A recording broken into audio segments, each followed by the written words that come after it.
Scripted nga ba ito? Yan yung pag-usapan natin. Ha? Kasi ang sinasabi ng mga DDS, drama lang yan. Ha? Ano ba naman? Pinsan yan si Romualdez ng Pangulo ng Pilipinas. Ha? Bakit naman si seryosong kakasuhan yan? Ano-ano lang yan, drama.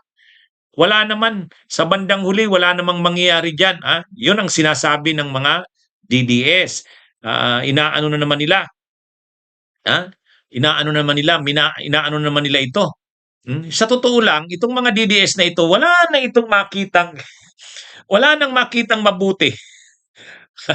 Ha? Wala nang makitang mabuti sa ginagawa ng gobyerno. Hindi, sa totoo lang, itong mga DDS na ito.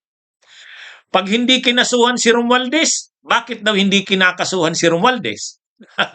Di ba? Ha?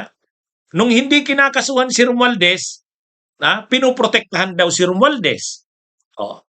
Kumbaga, yan yung akusasyon kay Ombudsman Buying. Hindi nyo, ba't hindi nyo kinakasuhan si Martin Romualdez? Sabi ng mga DDS. Ngayon naman na kinasuhan mga kabunyog, ngayon naman na kinasuhan na si Romualdez, ang issue na naman ng mga DDS, ang issue na naman nila, gawa-gawa lang yan, hindi totoo. Ano ba talaga?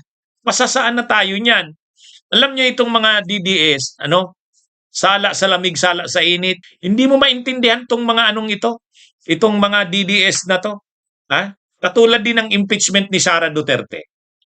Noong minadali natin yung impeachment para makarating na kaagad sa Senado matapos na yan, wag nang patagalin yan. Kasi maraming problema ang bayan. Ang ginawa ng Kongreso, ginamit yung fast track mode. Ibig sabihin, pag mayroon ng more than 1/3 ng kongresista ang suportado ang impeachment, kaagad-agad dinadala na sa Senado. Ginawa naman yan doon sa impeachment kay Corona. Ginawa yan sa impeachment kay ERAP. Yung fast track mode na tinatawag. Kapag mayroon ng more than 1/3 ng kongresista, articles of impeachment na yan. Tapos diretsyo na kaagad sa Senado. Wala nang hearing sa Kamara. Ginawa yan kay Sara Duterte last year. Ay nagreklamo ang mga DDS. Sabi ng kampo ng mga Duterte, hindi binigyan ng due process si Sara Duterte. Dapat kahit sa Kamara lang yan, mayroon ding due process. Dapat magkaroon din ng hearing. Bigyan daw ng pagkakataon ang respondent o si Sara na magdepensa ng sarili niya. Okay, kinatigan naman ngayon ng Senado ay ng Korte Suprema. Sabi ng Korte Suprema na deny ang due process ni BP Sara. Okay, so yan na ngayon yung ginagawa. Yan na ngayon yung ginagawa nila Congresswoman Beatrix Lustro. Mayroon ng hearing. Ang issue na naman ng mga DDS ngayon. Ang issue na naman. Hindi dapat mag-trial ang Kamara. O sabi na ni Congresswoman Beatrix Lustro, hindi naman kami magta-trial. Wala naman ditong probing questions, clarificatory lang.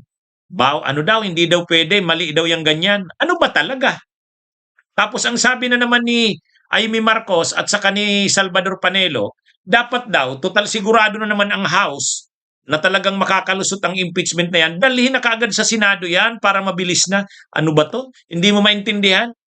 Ngayon naman mga kabunyog, mga kababayan, ganito na naman. Nung hindi kinakasuhan si Romualdez, ang sabi ng mga DDS, hindi, pinuprotektahan nyo si Martin Romualdez. Pinuprotektahan nyo. Ang inaakusahan ng ganyan, ang ombudsman, ang administrasyong Marcos. Ngayon na kinasuhan na ni Ombudsman Buying, ay, drama lang yan. Drama lang yan, scripted lang yan. Ano ba talaga? Ano ba talaga? Hindi, sa totoo lang, mahirap mong sabihin na scripted lang yan. Mahirap mong sabihin na scripted lang yan kasi ang mga ginamit na mga ebidensya at testigo laban kay Romualdez ay yung mga sa DDS na ebidensya eh. 'Di ba? Halimbawa, yung sinumpaang salaysay ni Gutesa, ginamit yan diyan. Yung sinumpaang salaysay ng mga ex-Marines, ginamit yan. Yung video ni Saldico, ginamit yan. So ano pa ngayon ang masasabi ng mga DDS? Magsabi sila ngayon na gawa-gawa lang yan o scripted lang yan kung hindi ginamit yung testimonya ni Gutesa. Kung hindi ginamit yung sinumpaang salaysay ng ex-Marines. Yan ang pwede nilang sabihin. Sasabihin nila, Wala yan. Kung totoo yung kaso na yan kay Romualdez, dapat ang gamitin dyan yung testimonya ni Gutesa. Dapat gamitin yung sa ex-Marines. Dapat gamitin yung kay Saldico na video. Ay, yun ang ginawa ngayon eh. Actually, yun nga ang ginamit dyan ng mga ebidensya laban kay Romualdez eh. So ano pang masasabi ng mga DDS ngayon? Pinagbigyan na sila. Pinagbigyan na sila. Kinasuhan na si Martin Romualdez. Ginamit yung sinumpaang salaysay ni Gutesa. Ginamit yung sinumpaang salaysay nung dalawa, si Esquivel at si Nabidad, doon sa mga ex-Marines. Yung video ni Saldico, ginamit din. Ano pa ngayon ang masasabi nila? Sasabihin na naman nila, scripted. Sasabihin na naman nila, scripted. Kung scripted yan, kung gawa-gawa lang yan, hindi gagamitin ni Ombudsman Buying yun. Di ba? Hindi niya gagamitin yon. Ay, kasi ano yon? Si Gutesa, wala yan. Yung ex-Marines, wala yan. Yung kay Saldico, wala yan. Hindi. Sa isinampang reklamo kay Martin Romualdez, ginamit yung testimonya ni Gutesa, ginamit yung testimonya nung dalawa sa 18 ex-Marines, yung si Nabidad at si Esquivel. Yung video na in-upload ni Saldico, ginamit yun. Tiningnan ko yung tinangin ko yung complaint kay Romualdez. So ano ngayon ang sasabihin ng mga DD? Sasabihin na naman nila, scripted? Pasasaan na tayo niyan. Pasasaan na tayo niyan. Ang dapat ngayon na gawin ng mga DDS, tulungan na nila ang ombudsman.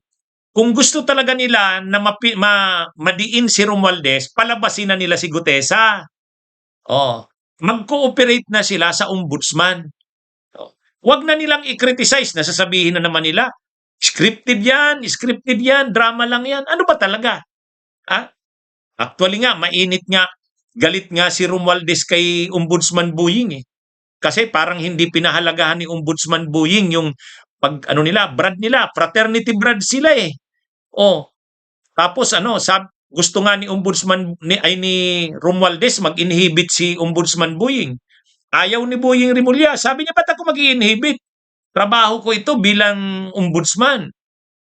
Ito'y constitutional duty ko. Bakit ko niya? Kaya itong mga DDS, kung paulit-ulit nilang sinasabi na mastermind si Romualdez, tulungan na nila si Ombudsman Buying dyan. Kung mayroon pa silang dagdag na mga ebidensya, testigo, ibigay na nila kay Martin Romualdez, ay kay Ombudsman Buying Rimulya. Si Gutesa, palabasin na nila. Di ba? Kaya mga kabunyog, mga kababayan, dapat itong mga DDS na to, komentaryo na naman sila ng komentaryo. Nung hindi kinakasuhan si Romualdez, ang sabi nila, pinoprotekta. Ngayong kinasuhan na, scripted na naman. Ano ba yan? Saan na? Ang gawin ninyo, total, ginamit na ni Ombudsman Buying, inattach yung testimonya ni Gutesa, kay Mike Defensor, kay Baligod, palabasin nyo na si Gutesa. Para mas maging matibay. Pangalawa, yung mga ex-Marines, anuhan nyo na, i-ready nyo na. Para pag nagpatawag ng hearing ang Sandigan Bayan, ready yung mga testigo ninyo. Pangatlo, pauwiin nyo na si Saldico. Di ba? Para makatestigo laban kay Martin Romualdez. Kasi ginamit ni Ombudsman Buying yung video eh. Ang problema, paano yun? Video lang yun. Hindi naman sinumpa ang salaysay yun. K-questionin sigurado yun ng mga kalaban. Kaya dapat, sila yung mga DDS na gustong madiin si Romualdez, tulungan nyo na si Ombudsman Buying. Ang ginagawa nila, kinukomentaryuhan na naman si Ombudsman Buying eh. Ano daw? Drama lang yan, scripted lang yan. Nag-aaway na nga si Romualdez at saka si Buying ngayon. Nagkakasamaan na ng loob eh. Kasi ang feeling ni Romualdez, hindi man lang pinahalagahan ni Buying Rimulya yung pagiging mag-fraternity brad nila. Di ba? Pinapa-inhibit nga ni Buying ni Romualdez si Buying. Ayaw naman ni Buying Rimulya. Sabi niya, trabaho ko yan bilang ombudsman, ba't ako mag-i-inhibit? Kaya seryoso ito mga kabunyog. Seryoso ito, sa totoo lang. Ito na namang mga DDS ang hindi dyan naniniwala. Bunyog! Halikan na kasama ka, Bunyog. Kapag buklod ay may pag-asa, Luzon, Visayas, Mindanao, isa ang pananaw. Sa bagong Pilipinas ang bunyog isisigaw. Bunyog, bunyog.